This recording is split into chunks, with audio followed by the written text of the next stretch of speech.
bem-vinda a mais um podcast do Carisma Missões Global. E hoje nós vamos fazer um podcast um pouquinho diferente. Vamos falar um pouquinho sobre a grande comissão. Vamos conversar um pouquinho sobre isso. Vai ser bem breve, né, para a gente poder entender um pouquinho mais, né, alargar um pouquinho, abrir um pouquinho mais a nossa visão sobre a grande comissão. Muitas vezes, quando eu estou dando aula de introdução a missões, ou então de evangelismo, eu pergunto assim: qual é o propósito da igreja? Eu pergunto isso.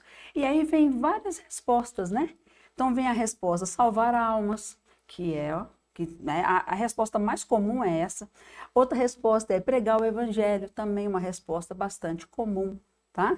Ser como Cristo, adorar a Deus em espírito e em verdade, e assim vai. Essas coisas todas estão certas, ok? Mas, em Atos 1:3, Jesus é como se, depois que ele morre, ele é a ressurreição de Jesus, ele aparece para os discípulos, e é como se ele fizesse uma conferência missionária com eles de 40 dias, tá? Atos 1:3. Então, fala o seguinte, quer ver? Deixa eu abrir aqui em Atos 1:3.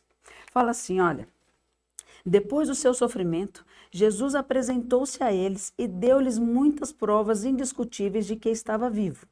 Apareceu-lhes por um período de 40 dias, como eu falei, ficou conversando com eles durante 40 dias, falando-lhes acerca do reino de Deus. Tem outras versões que falam assim: ele estava ensinando os seus discípulos o estabelecimento do reino de Deus nessa terra. Olha isso, gente. Então, tudo isso que os alunos respondem, claro, está correto, porque primeiro, gente, começa com a nossa salvação, certo? Alguém prega para nós e aí nós nos convertemos, mas não para aí. Isso é apenas o começo de uma jornada com o Senhor. Então, essa jornada, nós precisamos nos ocupar nessa jornada. Então, quando Jesus, ele é assunto aos céus, e ele vai voltar, nós temos um intervalo de tempo, concorda? Nós temos um gap aqui. Então, nesse intervalo de tempo, o que nós vamos fazer? Nós vamos nos ocupar até que ele venha, ok? E é o intervalo de tempo que nós estamos vivendo hoje, tá? Então, olha só, nós precisamos entender o que nós precisamos fazer. Então, vamos ver aqui em termos pessoais, individuais. Em Mateus 24, Jesus traz aqui o sinal do fim dos tempos, tá? Não vamos ler porque ele é extenso, mas ele fala sobre o que vai acontecer, guerras, terremotos, uma porção de coisa. Sinais estão apontando para o fim dos tempos. E aí, correndo aqui, em Mateus 25, vai falar sobre a parábola das 10 virgens, depois vai falar sobre a parábola dos talentos, e depois vai falar sobre o julgamento final. Olha isso, gente. Essas 3 parábolas estão dando continuidade ao assunto dos sinais dos fins dos tempos, certo?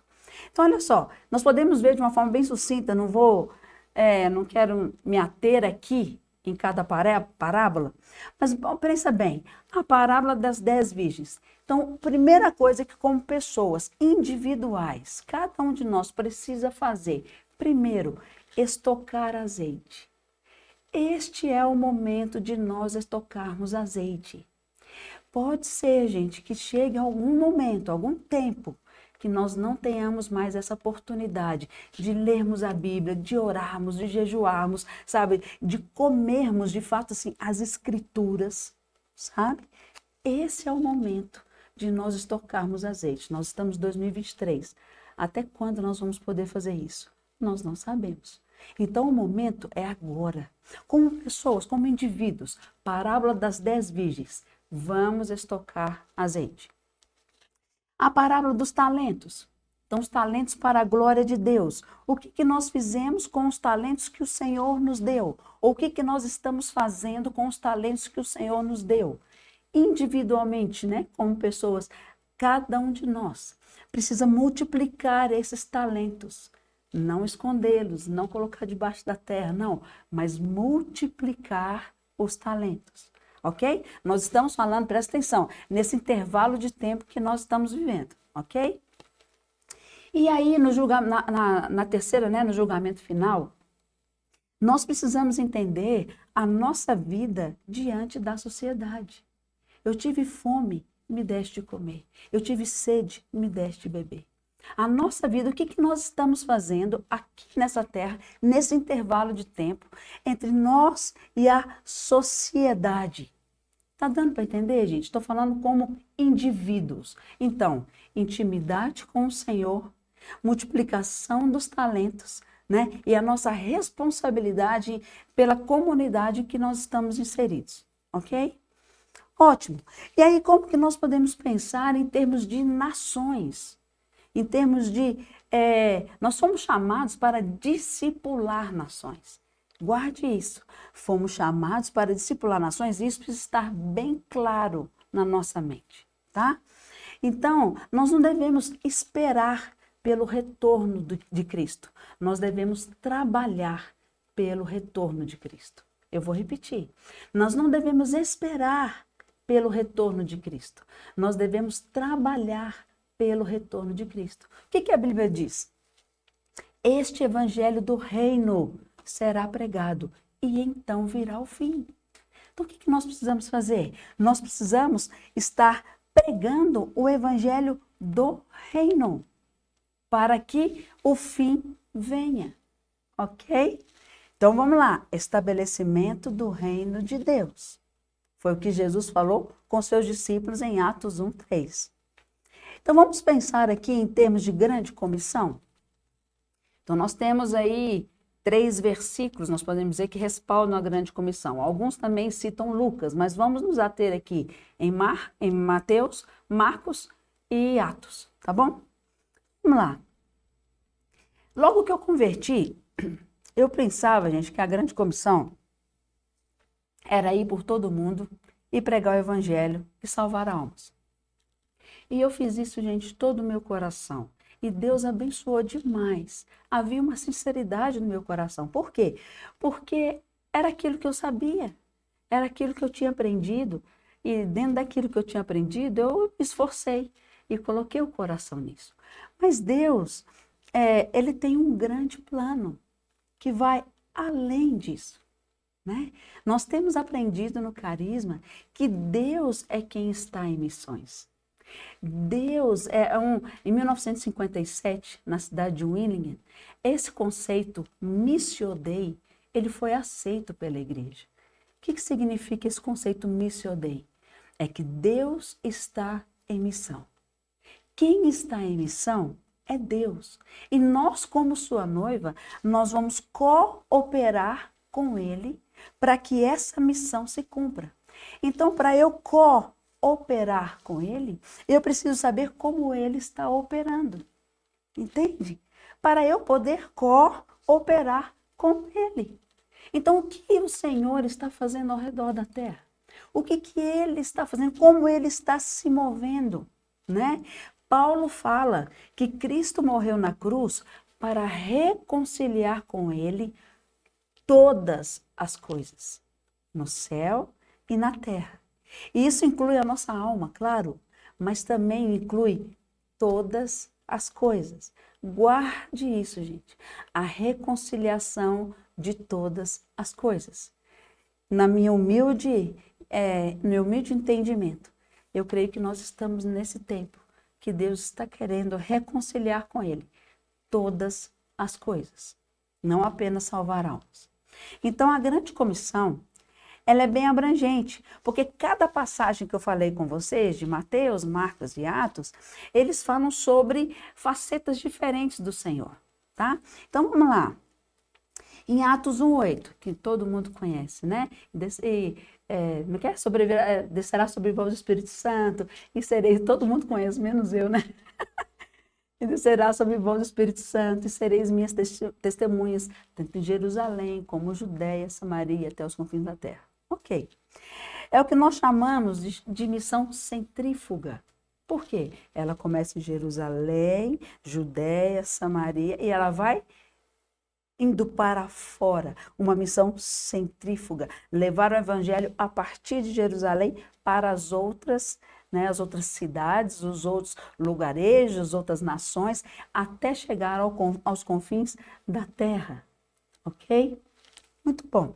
Então, nós chamamos de Atos 1:8, nós chamamos que é um chamado, que é um chamado geográfico.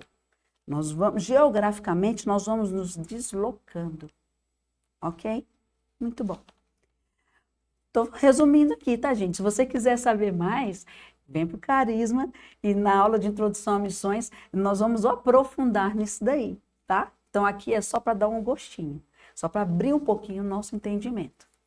Mateus 28, de 18 a 20, se você puder ler aí na sua casa, fala o seguinte: fazei discípulos de todas as nações. Então, fazer discípulos de todas as nações há um foco diferente.